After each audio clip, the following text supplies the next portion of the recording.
শিল্প খাতে গ্যাসের দাম বাড়ায় বিপাকে শিল্প মালিক ও ব্যবসায়ীরা। তারা বলছেন গ্যাস সংকট ও বাড়তি দামের ঝুঁকিতে পড়েছে উৎপাদন খাত। একে আত্মঘাতী সিদ্ধান্ত উল্লেখ করে দাম পুনর্বিবেচনার তাগিদ দিয়েছেন উদ্যোক্তারা। বিনিয়োগেও নেতিবাচক প্রভাব পড়ার শঙ্কা তাদের। এ বিষয়ে উদ্বেগ জানিয়ে সিদ্ধান্ত পুনর্বিবেচনায় বিইআরসি-কে চিঠি দিয়েছে বিনিয়োগ উন্নয়ন কর্তৃপক্ষ বিডা।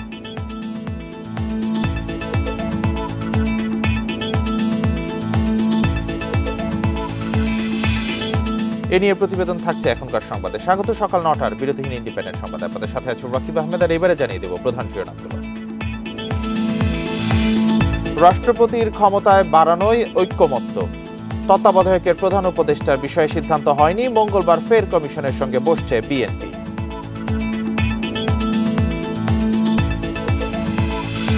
তৃণমূল পর্যায়ে নির্বাচনের প্রস্তুতি নিচ্ছে বিভিন্ন রাজনৈতিক দল। অনেক দলের প্রার্থীরাও আলোচনায়।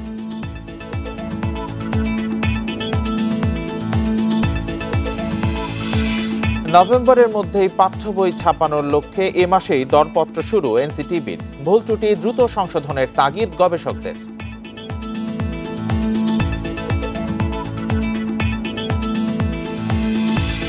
শুনছিলেন প্রধান শিরোনামগুলো। সংবাদে এছাড়াও যা থাকছে। এক দশকে বরিশালে ইলিশের উৎপাদন বেড়েছে ২ লাখ টন, বলছে অধিদপ্তর। মাছ সংকটে ১৬৩ আড়তের ১০৩টি বন্ধ, দাবি ব্যবসায়ীদের। বান্ডেল থাকলে প্রতি সেনমানিতে টাকা বাঁচবে। বিকাশ সেনমানি বান্ডেল কিনে জিতুন প্রতি লেনদেনে। শিরোনামের পর এবার জানাবো বিস্তারিত খবর। সংসদ নির্বাচনের প্রার্থীর ন্যূনতম বয়স ২১ করার প্রস্তাবে দ্বিমত জানিয়েছে বিএনপি। ৭০ অনুচ্ছেদ পুরোপুরি বাতিল চায় না দলটি, তবে রাষ্ট্রপতির ক্ষমতা বাড়ানোর সুপারিশে একমত দলটি। রোববার ঐকমত্য কমিশনের সঙ্গে দিনভর বৈঠক শেষে এসব কথা জানান বিএনপি নেতারা। মঙ্গলবার আবারও কমিশনের সঙ্গে বসবে বিএনপি। সংবিধান নির্বাচন ব্যবস্থার সংস্কার নিয়ে মতামত জানাতে গত সপ্তাহে প্রথম ঐকমত্য কমিশনের সঙ্গে বৈঠক করে বিএনপি। দ্বিমত থাকা কিছু বিষয়ে মতামত জানাতে রোববার সংসদ ভবনের এলডি হলে শুরু হয় দ্বিতীয় দফা বৈঠক। বেলা ১১টায় আসেন বিএনপির ৫ সদস্যের প্রতিনিধি দল। ঐকমত্য কমিশনের সহসভাপতি অধ্যাপক আলী রিয়াজের নেতৃত্বে অংশ নেন সদস্যরা। বৈঠকের বিরতিতে বিএনপি নেতারা কথা বলেন গণমাধ্যমের সঙ্গে। এ সময় স্থায়ী কমিটির সদস্য নজরুল ইসলাম খান বলেন, দেশ এবং জনগণের স্বার্থে আলোচনা চালিয়ে যাবে বিএনপি। বেশ কিছু বিষয়ে আমরা কাছাকাছি এসেছি, বেশ কিছু বিষয়ে আমাদের দ্বিমত আমরা বলেছি। আমরা বিশ্বাস করি আর কি যে গণতন্ত্রে এটাই স্বাভাবিক। পরে বিএনপি নেতা সালাউদ্দিন আহমেদ বলেন, সংসদ নির্বাচনে প্রার্থীর সর্বনিম্ন বয়সসীমা ২১ করার পক্ষে নয় তারা। ২ বারের বেশি প্রধানমন্ত্রী হওয়া যাবে না, এমন প্রস্তাবেও আপত্তি জানিয়েছে বিএনপি। পার্টি চেয়ারম্যান অথবা পার্টি প্রধানের ক্ষেত্রে যে ওনারা একই ব্যক্তি হতে পারবেন বলে প্রস্তাব দিয়েছে, এখানে আমরা এটা ওপেন রাখতে বলেছি। যদি ২ বারের পরে একবার গ্যাপ হয়, তার পরবর্তীকালে যদি জনগণ নির্বাচন করে সেই পার্টিকে মেজরিটি পার্টি হিসাবে, সেই পার্টি যদি ডিসাইড করে তাহলে সেই একই ব্যক্তি প্রধানমন্ত্রী হতেও পারেন। তত্ত্বাবধায়ক সরকারের প্রধান উপদেষ্টা কখন কিভাবে মনোনীত হবেন সে বিষয়ে এখনো ঐকমত্যে পৌঁছানো সম্ভব হয়নি। কেয়ারটেকার প্রভিশনের মধ্যে যে বিষয়টা উল্লেখিত ছিল যে জুডিশিয়ারিকে আমরা এখানে আনবো কিনা, চিফ জাস্টিস বা অ্যাপিলেট ডিভিশন, এগুলো যে উল্লেখ ছিল প্রধান উপদেষ্টা হওয়ার ক্ষেত্রে, এগুলোর বিষয়ে বিকল্প কোনো চিন্তাভাবনা করা যায় কিনা ওইটা ওনারাও পরে প্রস্তাব করবেন, আমরাও একটা প্রস্তাব করব। যেসব বিষয়ে আলোচনা শেষ হয়নি সেসব বিষয় নিয়ে মঙ্গলবার আবারও কমিশনের সঙ্গে বসবে বিএনপি। যদি ফ্রি ফেয়ার নিউট্রাল ইলেকশন আমরা এনশিওর করতে পারি থ্রু আনোয়ার সাদাত নূর, ইন্ডিপেন্ডেন্ট নিউজ, ঢাকা। দেশের চলমান অস্থিরতার সমাধান আলোচনার মাধ্যমে সম্ভব বলে মনে করেন বিএনপি মহাসচিব মির্জা ফখরুল ইসলাম আলমগীর। রোববার বিকেলে কাকরাইলে শ্রমিক দলের এক স্মরণ সভায় তিনি কথা বলেন। সভায় প্রয়াত বিএনপি নেতা আব্দুল্লাহ আল নোমানের রাজনৈতিক জীবনের নানা দিক তুলে ধরেন বক্তারা। এ সময় বিএনপি মহাসচিব প্রাইম এশিয়া ইউনিভার্সিটির শিক্ষার্থী পারভেজকে হত্যার নিন্দা জানান। তিনি মন্তব্য করেন, পারভেজের মতো ত্যাগী নেতাকে যারা হত্যা করেছে তারা দেশের পরিবর্তনের আন্দোলনে সম্পৃক্ত ছিল না। বিভাজন সৃষ্টিকারীরা দেশের মঙ্গল চায় না বলেও মন্তব্য করেন মির্জা ফখরুল। দেশে অস্থিরতা চলছে উল্লেখ করে বিএনপি মহাসচিব বলেন, ধৈর্যের সাথে আলোচনার মাধ্যমে সমস্যার সমাধান করতে হবে।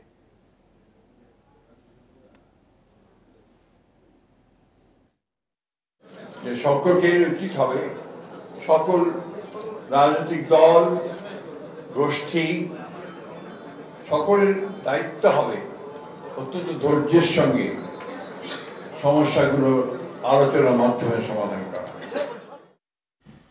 দিনক্ষণ ঠিক না হলেও তৃণমূল পর্যায়ে নির্বাচনের প্রস্তুতি নিচ্ছে বিভিন্ন রাজনৈতিক দল। আলোচনায় অনেক দলের প্রার্থীও। আওয়ামী লীগের সময়ে উপযুক্ত পরিবেশ না পেয়ে ভোট বিমুখ থাকলেও এখন সক্রিয় দলগুলোর নেতাকর্মীরা। বিএনপি সহ অন্যান্য দল নির্বাচনে বেশি আগ্রহী হলেও এনসিপি নেতাকর্মীরা বেশি গুরুত্ব দিচ্ছেন সংস্কারকে। আওয়ামী লীগের আমলে গত কয়েকটি নির্বাচনে তেমন তৎপর হওয়ার সুযোগ পায়নি রাজনৈতিক দলগুলো। তবে 5 আগস্ট পরবর্তী ঘটনা প্রবাহে বদলে গেছে পরিস্থিতি। এখনও নির্বাচনের দিনক্ষণ ঘোষণা না হলেও তৃণমূল পর্যায়ে দেখা যাচ্ছে বিভিন্ন দলের প্রস্তুতি। বগুড়ায় এরই মধ্যে আলোচনায় 7টি সংসদীয় আসনে জামাতে ইসলামের প্রার্থী। দলটির শহর আমির জানান, প্রার্থী ও নেতাকর্মীরা দলের পক্ষে জনমত তৈরি শুরু করেছেন। আর বিএনপির জেলা সভাপতি জানিয়েছেন, যোগ্য প্রার্থীদের সময়মতো দলীয়ভাবে মনোনয়ন দেয়া হবে। আমাদের দল থেকে বারবার বলছেন যে আমরা ডিসেম্বরের মধ্যে নির্বাচন চাই। আর কিছু কিছু দল তারা কালক্ষেপণ করছেন এই কারণেই, তারা জানে এই মুহূর্তে নির্বাচনে হলে অনেকের জামানত বাজেয়াপ্ত হয়ে যাবে, বিএনপি রাষ্ট্র ক্ষমতায় যাবে। আমাদেরকে কাজ করার জন্য বলছে, আমাদেরকে নির্বাচন ডিসেম্বরে হবে বা নভেম্বরে হবে এরকম কিছু বলেনি।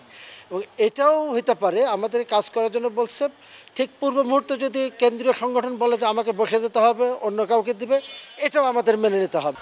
এদিকে এনসিপি নেতারা বলছেন, দেশ স্বাধীনের পর বারবার স্বৈরাচারের জন্ম হয়েছে, তাই রাষ্ট্র সংস্কারেই বেশি গুরুত্ব দিচ্ছেন তারা।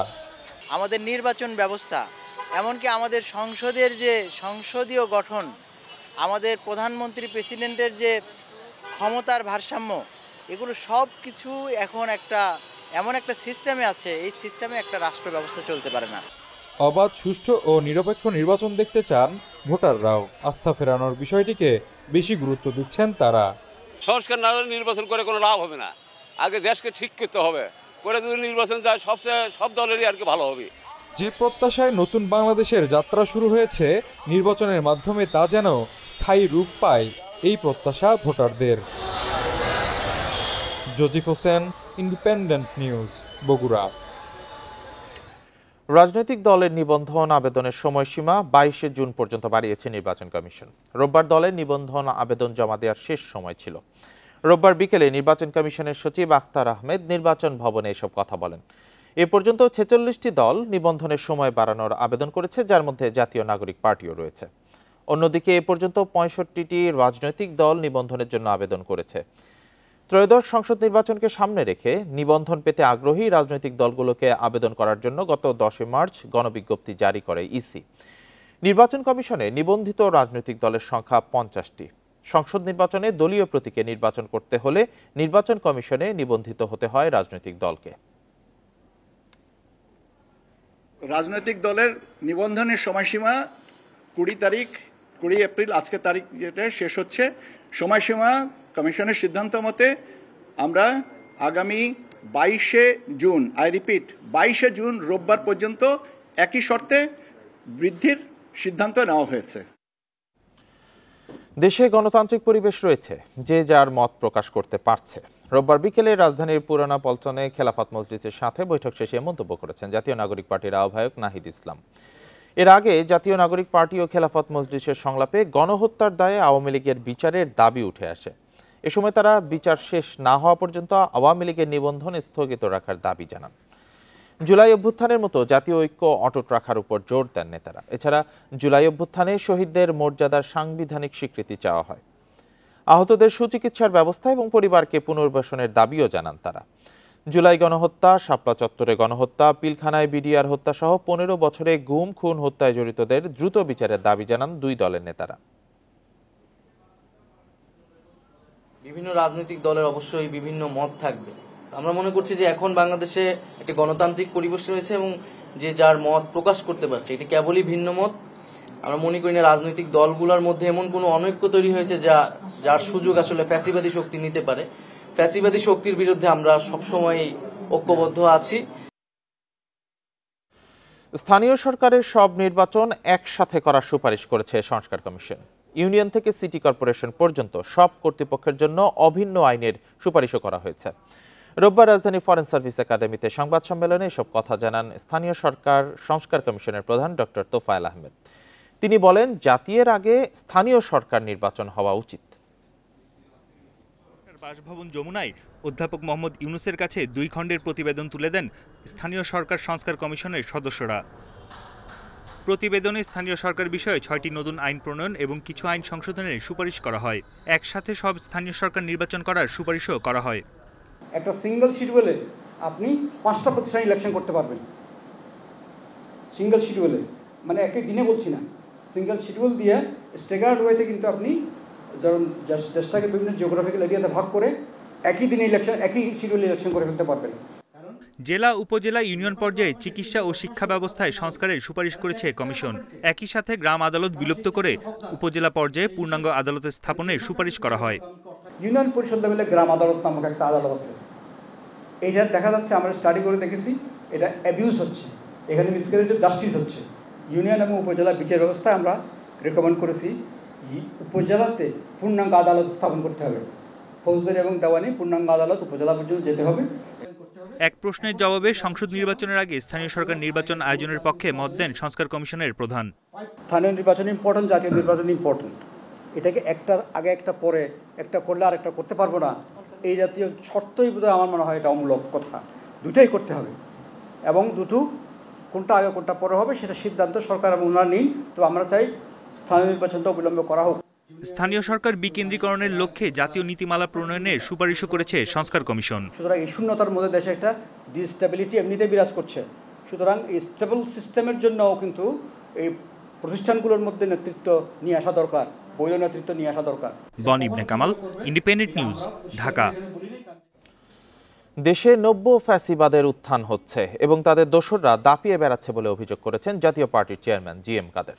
রোববার দুপুরে রাজধানীর বনানীতে জাতীয় পার্টির বর্ধিত সভায় তিনি এই অভিযোগ করেন। এ সময় রক্ত দিয়ে নব্য ফ্যাসিবাদ রুখে দেওয়ার আহ্বান জানিয়েছেন তিনি। বলেন, যেখানে বাধা আসবে সেখানেই রুখে দিতে হবে, প্রয়োজনে জীবন দিতে হবে বলেও মন্তব্য করেন তিনি আরো বলেন, মিডিয়া হাউস থেকে শুরু করে শিক্ষা প্রতিষ্ঠান সবখানে নব্য ফ্যাসিবাদ দখল করছে, চাঁদাবাজি করছে। সবাই মারপিট করেন আপনারা দোসরদের নিয়ে 5 স্টার হোটেলে বড় বড় মুরগির রান খান, হাসি ঠাট্টা, 24টি দাঁত দেখাই পারেন। আর আমাদের নেতাকর্মীরা যখন একটা ছোট্ট হোটেলে কোনো রকমে একটা ইফতার মাহফিল করতে যায়, সেখানে আমরা কি হামলা করেন, মানুষের রক্তপাত করেন। এই ফাঁসিবাদের বিরুদ্ধে রুখে দাঁড়ানোর জন্য মাঠে তারা সবাইকে শেষ করে দিচ্ছে, আমাদের মানুষকে মামলা দিচ্ছে এবং সেই মামলায় জামিন দেওয়া হচ্ছে না। শিল্প খাতে গ্যাসের দাম বাড়ায় উদ্বিগ্ন ব্যবসায়ীরা। তারা বলছেন, গ্যাস সংকট ও বাড়তি দামের ঝুঁকিতে পড়েছে শিল্প খাত। একে আত্মঘাতী সিদ্ধান্ত উল্লেখ করে দাম পুনর্বিবেচনার তাগিদ দিয়েছেন উদ্যোক্তারা। বিনিয়োগেও প্রভাব পড়ার আশঙ্কা তাদের। অর্থনীতির অনেকাংশ নির্ভর করে উৎপাদনের উপর। সক্ষমতা ধরে রাখতে প্রয়োজন নিরবিচ্ছিন্ন বিদ্যুৎ ও গ্যাসের সরবরাহ, কিন্তু কারখানাগুলোতে গ্যাস ও বিদ্যুৎ সংকট রয়েছে। তার উপর গ্যাসের দাম বাড়িয়েছে এনার্জি রেগুলেটরি কমিশন। উদ্যোক্তারা বলছেন, ব্যাংক ঋণের উচ্চ সুদ ও গ্যাসের দাম বাড়ানোয় শিল্প খাতে নেতিবাচক প্রভাব পড়বে, যা নতুন বিনিয়োগের জন্য বাধা। প্রভাব পড়বে কর্মসংস্থানে, বেড়ে যাবে উৎপাদন খরচ ও চাপ বাড়বে রপ্তানি খাতে। আমাদের অনেকগুলো প্রতিষ্ঠান আছে যে অ্যাপ্লিকেশন করে রেখেছে নতুন গ্যাস সংযোগ পাওয়ার জন্য এবং আপনার এটাকে ক্যাপাসিটি বৃদ্ধি করার জন্য। এখন আমি ক্যাপাসিটি বৃদ্ধি করতে গেলে আমার সেই 40 টাকা করে যদি ধার্য করা হয়, তাহলে কিন্তু এইখানে একটা বৈষম্য আপনার সৃষ্টি হয়। গ্যাসের দামটা যে বৃদ্ধি করছে এটা বাস্তব ভিত্তিক হয় না, এটা একটা আত্মঘাতী, এটা খুবই ক্ষতি হয়েছে আমাদের সেক্টরের জন্য। আমি মনে করি এটা পুনরায় বিবেচনা করা দরকার, গ্যাসের বৃদ্ধি না করে বরঞ্চ গ্যাসের দাম কমানো দরকার, তাইলে আমরা সার্ভাইভ করতে পারবো। আমার প্রতিদ্বন্দ্বী দেশ ইন্ডিয়া আছে, তার সাথে আমি কোনোভাবে পারতেছি না। অর্থনীতিকে গতিশীল রাখতে জ্বালানি খাতে বিনিয়োগ বান্ধব পরিকল্পনার তাগিদ দিয়েছেন বিশেষজ্ঞরা। আমার কাছে মনে হয় এই পুরো পরিস্থিতিটাকে সামাল দেওয়ার জন্য আমাদের নিজেদের ডোমেস্টিক যে গ্যাস রিসোর্স সেটার অনুসন্ধান করা ছাড়া এবং ওইটা ব্যবহার করে মানে চালানো ছাড়া আসলে কোনো বিকল্প নেই। গ্যাসের দাম বাড়ানোয় উদ্বেগ জানিয়েছে বিনিয়োগ উন্নয়ন কর্তৃপক্ষ বিডা। পুনর্বিবেচনার জন্য চিঠি দিয়েছে এনার্জি রেগুলেটরি কমিশনে। Shahid Ahmed, Independent News, Dhaka. আলী হায়দার রতন নামে এক ব্যক্তিকে আওয়ামী লীগের সাধারণ সম্পাদক ও সাবেক মন্ত্রী ওবায়দুল কাদেরের ভাগ্নে দাবি করে আটকের পর রমনা থানা পুলিশের কাছে হস্তান্তর করেছে ছাত্র জনতা। রোববার রাত 11টার দিকে হোটেল ইন্টারকন্টিনেন্টালের সামনে থেকে তাকে আটকের পর পুলিশে খবর দেওয়া হয়। পরে তাকে থানায় নিয়ে যায় পুলিশ। তবে এ নিয়ে বিস্তারিত কিছু জানাননি কর্মকর্তারা। পুলিশ জানায় পরিচয় যাচাই বাছাই ও তার বিরুদ্ধে মামলা আছে কিনা তা নিশ্চিতের পর বিস্তারিত জানানো হবে। এদিকে আটকের খবর শুনে থানায় জড়ো হন রতনের বেশ কয়েকজন বন্ধু ও স্বজন। তাদের অভিযোগ, আটক রতন ওবায়দুল কাদেরের দূর সম্পর্কের আত্মীয়, তবে ভাগ্নে নয়।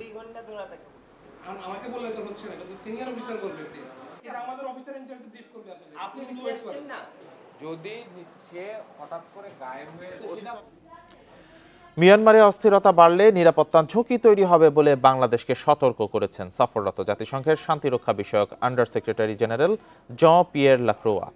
রোহিঙ্গা সংকট সমাধানে আন্তর্জাতিক সংস্থাগুলোকে সাথে রাখার আহ্বান জানান তিনি। 2 দিনের সফরের প্রথম দিন রোববার প্রধান উপদেষ্টা ও পররাষ্ট্র উপদেষ্টার সাথে সাক্ষাৎ করেন জন পিয়ের লাক্রোয়া।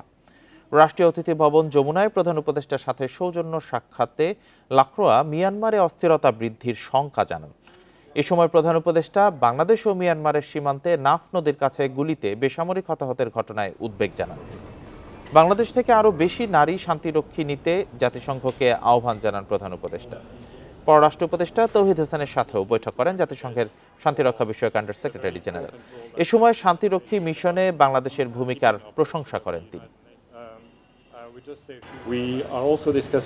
জাতিসংঘের শান্তিরক্ষা মিশনে বাংলাদেশ অত্যন্ত গুরুত্বপূর্ণ ভূমিকা পালন করে। আমরা এই সহযোগিতা অব্যাহত রাখব। তবে জাতিসংঘের তহবিল ধারাবাহিকভাবে কমার বিষয়ে আমরা আলোচনা করছি। কম খরচে শান্তিরক্ষী মিশনের কার্যক্রম অব্যাহত রাখার চেষ্টা করছি আমরা। ট্রাম্প প্রশাসনের তহবিল বন্ধের প্রস্তাবটি আমরা গণমাধ্যমে দেখেছি, কিন্তু কোনো আনুষ্ঠানিক ঘোষণা আসেনি। জাতিসংঘের বিষয়ে যুক্তরাষ্ট্র কী নীতি অবলম্বন করে তার জন্য আমাদের অপেক্ষা করতে হবে। নেপালের জলবিদ্যুৎ প্রকল্পে বাংলাদেশ বিনিয়োগ না করলে প্রত্যাশিত বিদ্যুৎ আসবে না বলে মন্তব্য করেছেন ঢাকায় নিযুক্ত নেপালের রাষ্ট্রদূত ঘনশ্যাম ভান্ডারী। রোববার সকালে রাজধানীতে বাংলাদেশ নেপাল সম্পর্ক নিয়ে আলোচনায় এই মন্তব্য করেন তিনি। দুদেশের মধ্যে প্রকল্প এগিয়ে নিতে কাজ চলছে বলেও জানান রাষ্ট্রদূত। বলেন, পরিবেশ বান্ধব বিদ্যুৎ উৎপাদন ও সরবরাহের প্রকল্পটি বাস্তবায়িত হলে উল্লেখযোগ্য পরিমাণে বিদ্যুৎ পাওয়া যাবে। দূরত্ব বিবেচনায় মোংলা বন্দর ব্যবহারে আগ্রহী নেপাল। বাংলাদেশ, ভুটান, ভারত ও নেপালের সমন্বয়ে গঠিত আঞ্চলিক জোট BBIN-কে আঞ্চলিক সমৃদ্ধির জন্য খুবই গুরুত্বপূর্ণ বলে মন্তব্য করেন রাষ্ট্রদূত।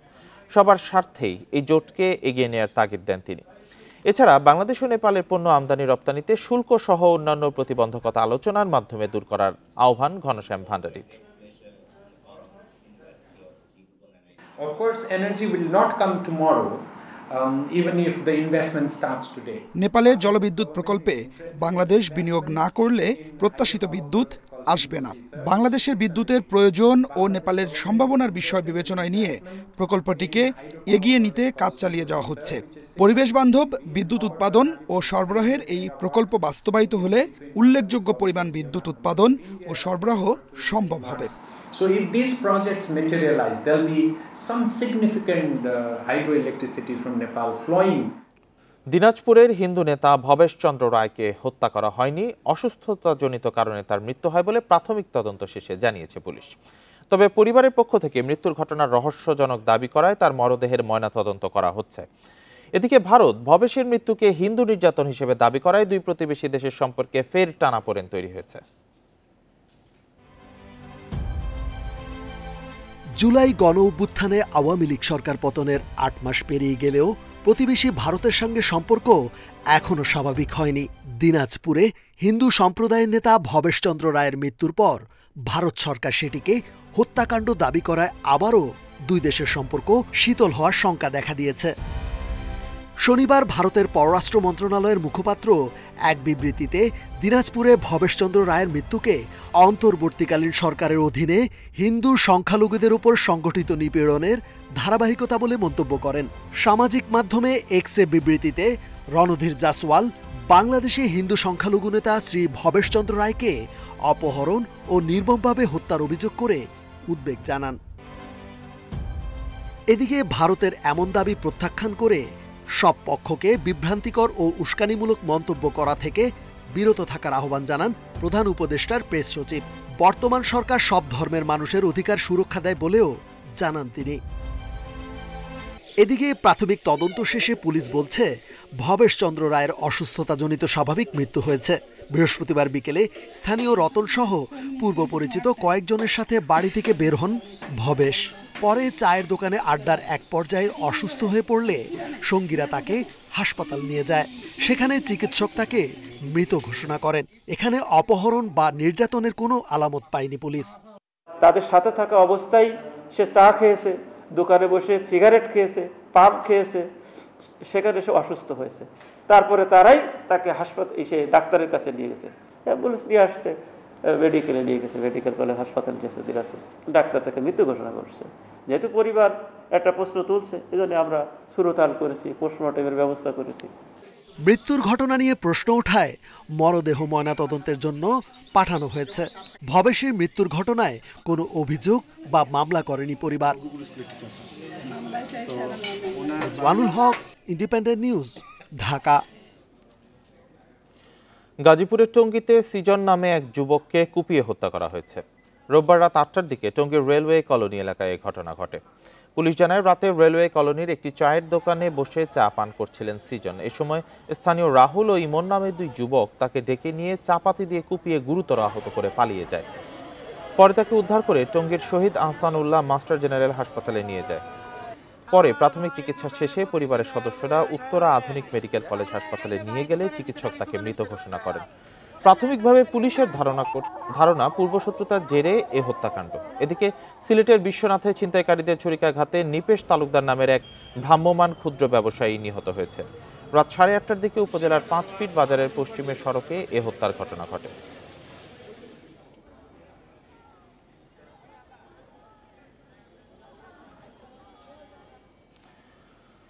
মাগুরায় আলোচিত শিশু আসিয়া ধর্ষণ ও হত্যা মামলার অভিযোগপত্র গ্রহণ করেছে আদালত। 23 এপ্রিল পরবর্তী শুনানির তারিখ দিয়েছে আদালত।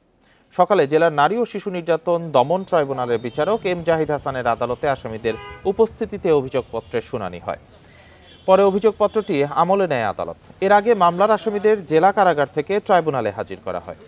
13 এপ্রিল মামলার অভিযোগপত্র জমা দেন তদন্তকারী কর্মকর্তা। অভিযোগপত্রে মামলার 4 আসামিকেই অভিযুক্ত করা হয়।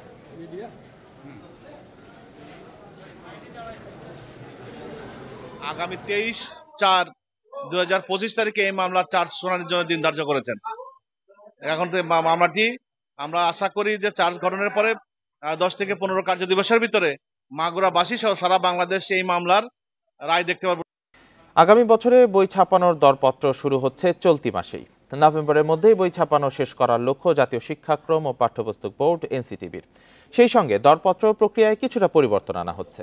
শিক্ষা গবেষকরা বলছেন, চলতি বছরের বইয়ের ভুল ত্রুটি দ্রুত চিহ্নিত করে সমাধান করতে হবে। ছাত্র জনতার গণঅভ্যুত্থানের পর গত বছর বই ছাপানোর কাজ শুরু হতে দেরি হয়। ফলে চলতি বছরের মার্চ মাসে সব বই হাতে পায় শিক্ষার্থীরা। এ অবস্থায় আগামী বছরের বই ছাপানোর প্রক্রিয়া এবার আগেই শুরু করতে যাচ্ছে এনসিটিবি। এরই মধ্যে জেলা উপজেলা পর্যায় থেকে বইয়ের চাহিদা নেওয়া হচ্ছে। নভেম্বরের মধ্যে ছাপানোর কাজ শেষ করার লক্ষ্য নিয়ে চলতি মাসেই শুরু হচ্ছে দরপত্র প্রক্রিয়া। বিগত বছরে অনেক প্রতিষ্ঠান ভুল তথ্য দিয়ে সক্ষমতার চেয়ে বেশি কাজ নেয়। তাই এবার সক্ষমতার 80% ধরে নিয়ে দরপত্র আহ্বানের সিদ্ধান্ত এনসিটিবির। বিভিন্ন এভিনিউ খোলা রাখছি।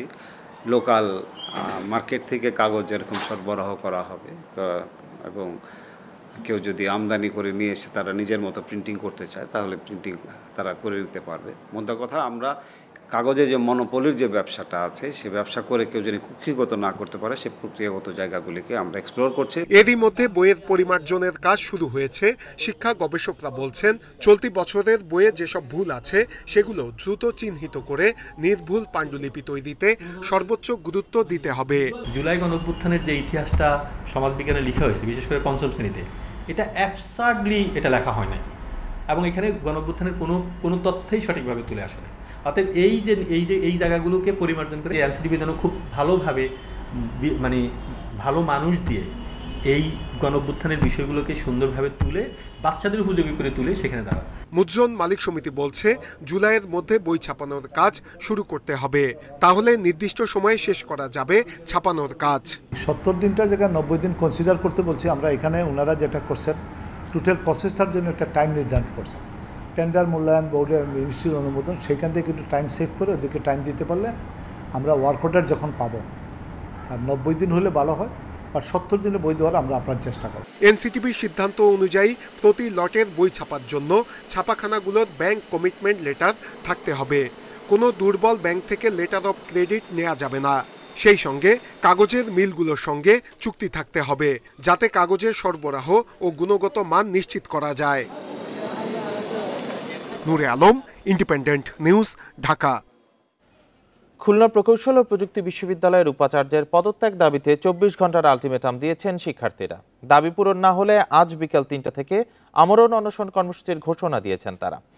রোববার বিকেলে কুয়েটস ক্যাম্পাসে সংবাদ সম্মেলনে কর্মসূচি ঘোষণা করেন আন্দোলনরতরা। বলেন, 18 ফেব্রুয়ারি শিক্ষার্থীদের উপর হামলা চালানো হলেও নিরাপত্তা দিতে পারেনি উপাচার্য। উল্টো শিক্ষার্থীদের বিরুদ্ধে মামলা এবং 30 শিক্ষার্থীকে সাময়িক বহিষ্কার করা হয়েছে। এর মধ্যে আন্দোলনকারী শিক্ষার্থীর সংখ্যা বেশি। এই ঘটনায় দ্রুত উপাচার্যকে অপসারণের দাবি জানান তারা। এদিকে আন্দোলন থেকে সরে এসে শিক্ষার্থীদের আলোচনায় বসার আহ্বান জানিয়েছেন শিক্ষকেরা।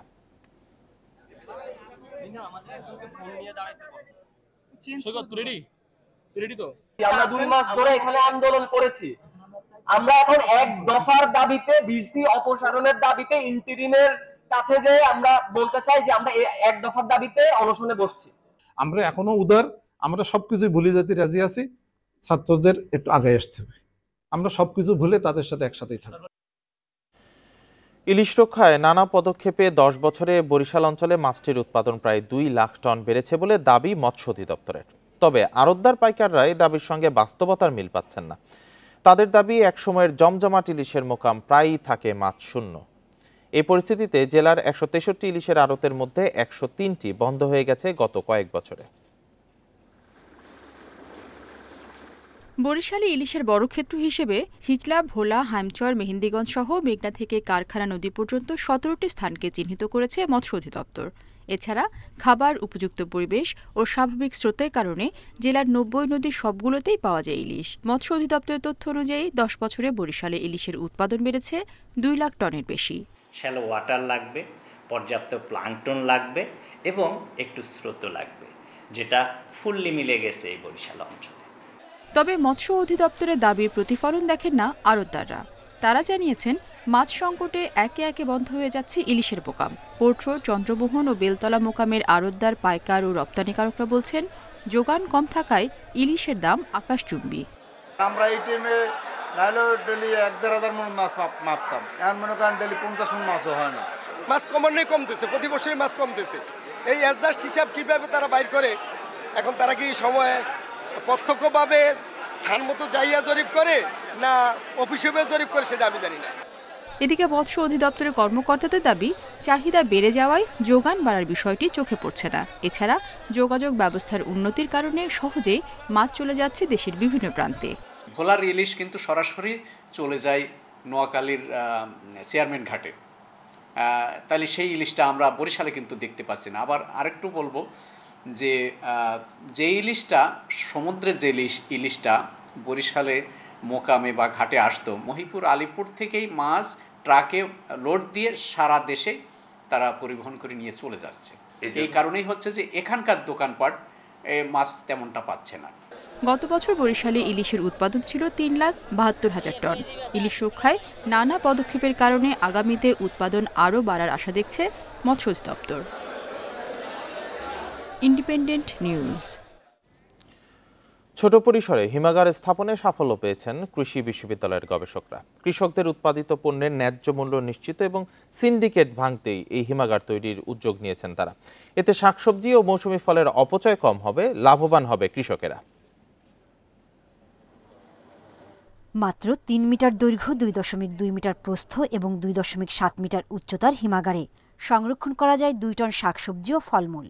এয়ার কন্ডিশনারে তাপমাত্রা নিয়ন্ত্রণে সহায়তা নেওয়া হচ্ছে বিশেষ ধরনের ডিভাইস ও অ্যাপের।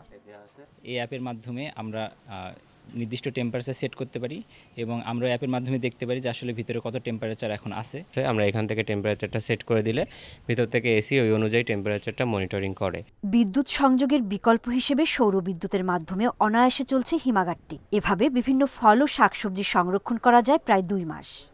সূর্যালোকটা আছে সেই সৌরশক্তিকে আমাদের কাজে লাগানোর জন্য এর সাথে একটা সোলার প্যানেল অ্যাড করা হয়েছে, যেটার সাহায্যে যখন সে সৌরশক্তিটা পাবে সেটা আমাদের এই হর্টিকুলটা সূর্যের আলোকে কাজে লাগিয়ে সেটা অপারেট করতে পারবে। ছোট পরিসরে এই হিমাগার স্থাপনে পরীক্ষামূলকভাবে সাফল্য পাওয়ার দাবি করেছেন কৃষি বিশ্ববিদ্যালয়ের গবেষকরা। কৃষকদের উৎপাদিত পণ্যের ন্যায্য মূল্য নিশ্চিত এবং সিন্ডিকেট ভাঙতেই এই উদ্যোগ।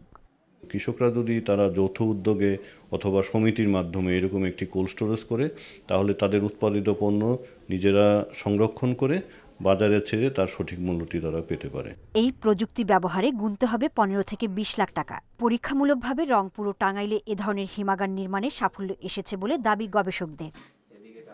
Independent news. আর এই ছিল এখনকার সংবাদে। ইন্ডিপেন্ডেন্ট টেলিভিশনের সব খবর আরো বিস্তারিত জানতে চোখ রাখুন ফেসবুক, ইউটিউবে, এক্সে। এতক্ষণ যারা সাথে ছিলেন ধন্যবাদ সবাইকে। আমন্ত্রণ আমাদের পরের আয়োজন।